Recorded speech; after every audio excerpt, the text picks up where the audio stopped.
आज द्वादशी कक्षा के हिंदी विषय के प्रकरण नीति के दोहे रहीमदास जी द्वारा लिखा गया है। रहीमदास जी ने नीतिपूर्ण कुछ बातें लिखी है, उन बातों का आज हम अध्ययन करेंगे। पहले हम रहीमदास जी का परिचय पढ़ते हैं। रहीम का जन्म सन 1556 ईस्वी में हुआ था और रहीम का पूरा नाम जो था वो अब्दुल रहीम था और रहीम की मृत्यु जो हुई थी वो सन 1626 में हुई थी। रहीम ने अपने नीतिपूर्ण दोहों में लिखा है, रहीमन देख बड़ेन को लघून दीजिए डारी, जहाँ काम आवे सुई कहा करे तलवारी। रहीमदास जी कहते हैं कि हमेशा जो भी है उन सब का समान लेकर के चलना चाहिए। जो भी व्यक्ति हो हमारे साथ हो, चाहे छोटा हो बड़ा हो, सबको समान रूप से अपने साथ लेकर के चलना चाहिए। सब व्यक्तियों का समान महत्व होता है। रहीमन देख बड़ेन को, कि बड़े को देख करके लघुन दीजिए डारी, लघुन छोटा, छोटे को नहीं छोड़ देना चाहिए। बड़ी वस्तु में प्राप्त हो जाती है तो हमें बड़ी वस्तु को प्राप्त करने के बाद छोटी वस्तु के महत्व को नहीं भूलना चाहिए। जहाँ काम आवे सुई कहा करे तलवारी, तलवारी में तलवार, कि जहाँ सुई जो होती है तलवार से छोटी होती है, जहाँ सुई काम आती है वहाँ तलवार किसी भी उपयोग में नहीं आती, किसी भी काम में नहीं आती। अर्थात सुई से होने वाला जो काम है वो सुई से ही किया जा सकता है, तलवार से नहीं किया जा सकता। सुई जो होती है वो तलवार से बहुत छोटी होती है, फिर भी उसका महत्व है तलवार के समान ही होता है। जहाँ उसका उपयोग है वहाँ वही काम में ली जा सकती है। रहीमदास जी कहते हैं, एके साधे सब सधे, सब साधे सब जाए, रहीमन मूलई सींचिबो फूले फले अघाए। रहीमदास जी कहते हैं हमें जो भी काम हम करते हैं वो क्रमबद्ध रूप से एक एक करके करने चाहिए। हम एक एक करके काम करेंगे तो हमारे सारे काम क्या हो जाएंगे, सफल हो जाएंगे, उनमें सफलता हमें मिल जाएगी। और एक साथ सारे काम करेंगे तो सारे काम ही बिगड़ जाएंगे। एक साधे सब सदे, एक एक करके यदि हम कोई काम करते हैं तो सारे काम क्या हो जाते हैं, सद जाते हैं, सफल हो जाते हैं। सब साधे सब जाए, और सब कामों को जब हम एक साथ करने की कोशिश करते हैं तो सारे काम बिगड़े जाते हैं और सब काम हमारे हाथों से निकल जाते हैं। रहीमन मूलई सींचिबो फूले फले अगाए। रहीमदास जी का उदाहरण देते हुए कहते हैं कि जिस प्रकार से हम पेड़ की मूल को, जड़ को सींचते रहते हैं और जड़ में पानी डालने से उस पेड़ के ऊपर फूल और फल निकलने आते हैं, तो हमें एक ही काम को क्रमबद्धता से करते रहना चाहिए। काम में क्रमबद्धता होनी आवश्यक है। रहीमदास जी संगति का महत्व बताते हैं कि व्यक्ति जैसी संगति में बैठता है वैसा ही फल उसे प्राप्त हो जाता है, वो जैसी संगति में रहता है वैसा ही बन जाता है। कदली सीप भुजंग मुख स्वाति एक गुण तीन, जैसी संगति बैठिए तैसा ही फल दीन। रहीमदास जी कहते हैं कदली केला, शीप शिपी, भुजंग मुख सांप का मुंह, स्वाति स्वाति एक नक्षत्र है, एक गुण तीन। रहीमदास जी कहते हैं कि स्वाति नक्षत्र में यदि बरसात होती है और बरसात की बूंद यदि केले पर गिरती है, कदली केला केले पर गिरती है तो कपूर बन जाती है। शीप के मुख में गिरती है तो मोती बन जाती है। भुजंग मुख सांप के मुंह में गिरती है तो सांप भयंकर जहरीला हो जाता है, अत्यधिक जहर सांप का बढ़ जाता है। जैसी संगति बैठी, जैसी संगति में बैठते हैं तैसो ही फल दिन, वैसा ही फल हम प्राप्त करते हैं।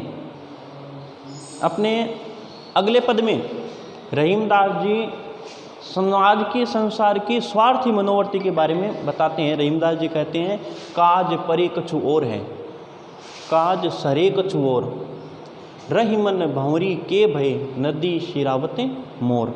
रहीमदास जी कहते हैं काज परे कछु और है। जब व्यक्ति का काम है, उसका काम निकालवाना है, उसे हमसे कोई काम करवाना है तो हमारे साथ उसका व्यवहार कुछ अलग होता है। काज सरे कछु और, जब उसका काम बन जाता है, काम निकल जाता है, काम पूरा हो जाता है तो उसका व्यवहार भी कुछ और हो जाता है। जब स्वार्थ था तब तक अलग व्यवहार था और स्वार्थ सिद्ध होते ही व्यवहार बदल जाता है। रहीमदास जी कहते हैं रहीमन भंवरी के भय नदी शिरावत मोर। मोर जो होता है, विवाह आदि जो होते हैं तब दुल्हा के सर के ऊपर ऐसे मोर पंख लगाई जाती है तो वो होती है मोर। भंवरी का अर्थ होता है विवाह, जैसे फेरे भी बोलते हैं। रहीमन भंवरी के भय, विवाह हो जाने के बाद या फेरे हो जाने के बाद नदी शिरावत मोर, जो मोर होता है जो दूल्हे के सिर पे ऐसे लगाया हुआ होता है, उस मोर को नदी में बहा दिया जाता है। जब तक विवाह नहीं था तब तक तो उसने लगा ही रखा, लेकिन विवाह जैसे हो गया, फेरे जैसे ही हो गए, उसके बाद में वो मोर जो है वो नदी में बहा दिया जाता है। अर्थात जब तक स्वार्थ था तब तक तो उसे सर पर रखा और स्वार्थ सिद्ध होते ही उसे नदी में बहा दिया। जो रहीम उत्तम प्रकृति का करी शकत कुसंग, चंदन विष व्यापत नहीं, लपटे रहत भुजंग। कि सज्जन लोग जो होते हैं, जिनकी प्रकृति जो होती है वो उत्तम होती है, अच्छी होती है, उन लोगों का बुरी संगति कुछ भी नहीं कर सकती। जो रहीम उत्तम प्रकृति का, जो व्यक्ति उत्तम और अच्छी प्रकृति के होते हैं, अच्छे स्वभाव वाले होते हैं, का करी शकत कुसंग, कुसंग का मतलब होता है बुरी संगति, उनका बुरी संगति कुछ भी नहीं कर सकती है। चंदन विष व्यापत नहीं, लपटे रहत भुजंग। चंदन का पेड़ होता है, उसमें चाहे कितने ही उस पर जहरीले भयंकर भुजंग सांप लिपटे रहें, फिर भी चंदन में विष व्यापित नहीं होता है। उसी प्रकार से सज्जन व्यक्ति वो चाहे किसी भी खराब आदमी के साथ रहे, उनकी संगति के कारण उन पर कोई भी प्रभाव नहीं होता है। रूठे सुजन मनाइए, जो रूठे सो बार, रही मन फिर पोहिए, टूटे मुक्ता हार। रूठे सुजन मनाइए, सुजन का अर्थ है सज्जन व्यक्ति। सज्जन व्यक्ति यदि हमसे रूठ जाते हैं, हमसे नाराज भी हो जाते हैं, तो उन्हें बार बार मना लेना चाहिए। चाहे हमें 100 बार भी क्यों न मनाना पड़े, हमें सज्जन व्यक्तियों को बार बार मना लेना चाहिए। रहीमन फिर पोइए, रहीमदास जी कहते हैं कि जिस प्रकार से मोतियों का मुक्ताहार का माने मोतियों का हार, मोतियों का हार यदि टूट जाता है तो हम उसे बार बार फिर से पोतते रहते हैं उसके मोतियों को, उसी प्रकार से सज्जन व्यक्तियों को रूठने पर हमें उन्हें मना लेना चाहिए। रहीमदास जी अपने अगले पद में कहते हैं कि तरुवर फल नहीं खाते, सरबर पिए ही न पान, कही रहीम पर काज हित, संपत्ति संचय सुजान। सुजान शब्द का अर्थ होता है सज्जन संत व्यक्ति, पान का अर्थ है पानी, सरबर का अर्थ है सरोवर तालाब नदी, तरुवर का अर्थ होता है पेड़। रहीमदास जी कहते हैं कि सज्जनों का स्वभाव किस प्रकार का होता है, तरुवर फल नहीं खाता है, कि पेड़ जो होता है उस पर फल लदे रहते हैं, वो फलों से फलीभूत होता है लेकिन वो अपने फल स्वयं नहीं खाता है। सरबर पिए न पान, सरोवर जो होता है वो कभी भी अपना स्वच्छ जल पीता नहीं है। कहीं रहीम पर काज हित, संपत्ति संचय सुजान। सज्जन व्यक्ति जो होते हैं, सुजान जो होते हैं, सज्जन व्यक्ति जो होते हैं, पर काज हित, दूसरों के हितकारी कार्यों के लिए अपनी संपत्ति का संचय करते हैं। कि सज्जन लोग जो होते हैं अपनी संपत्ति का जो संचय करते हैं वो दूसरों के हित के लिए ही करते हैं। सज्जनों का जो भी संपत्ति है, जीवन है, वो खुद के लिए नहीं होता, दूसरों के हित के लिए होता है। थोथे बादर क्वार के, ज्यों रहीम गहरात, धनी पुरुष निर्धन भय, करे पाछली बात। क्वार का अर्थ होता है आश्विन का महीना। रहीमदास जी कहते थोथे बादर क्वार के, बादर का अर्थ होता है बादल, कि आश्विन के महीने में काले घने बादल आकाश में गहराते हैं, उमड़ते घुमड़ते हैं, गरजते भी हैं लेकिन बरसाते नहीं करते हैं।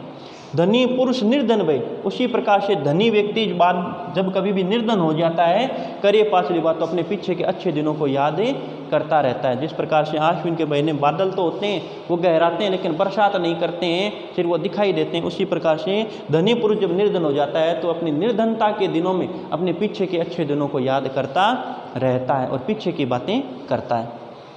रहीमन अंसुआ नेन ढरी, जिय दुख प्रगट करी, जाहि निकारो गेहते, कश न भेद कहीं दे। रहीमदास जी कहते हैं कि आंसू मन आंसू, नैन ढरी मैंने नैन से निकल करके, नैनों से आंखों से डर करके, कि आंसू आंखों से निकल जाने के बाद जिए दुख प्रकट करे, अपने हृदय का दुख है वो सबके सामने प्रकट कर देते हैं। जब हम किसी दूसरे के सामने रोते हैं, हमारे आंसू किसी दूसरे को दिखाई देते हैं, तो हमारा जो भी दुख है वो उन सब लोगों के सामने प्रकट हो जाता है। जाहि निकारो गेहते, गेह का अर्थ होता है घर, जिस व्यक्ति को घर से निकाल दिया जाता है, कश ने भेद कहीं दे, वो किसको जाकर के भेद नहीं देता। जिस प्रकार से रावण ने विभीषण को घर से निकाल दिया, तो विभीषण ने राम को जाकर के रावण का पूरा रहस्य भेद बता दिया। उसी प्रकार से घर से निकला हुआ व्यक्ति उस अपने भेद बता देता है, तो आंखों से निकले आंसू भी हमारे हृदय के दुखों को प्रकट कर देते हैं।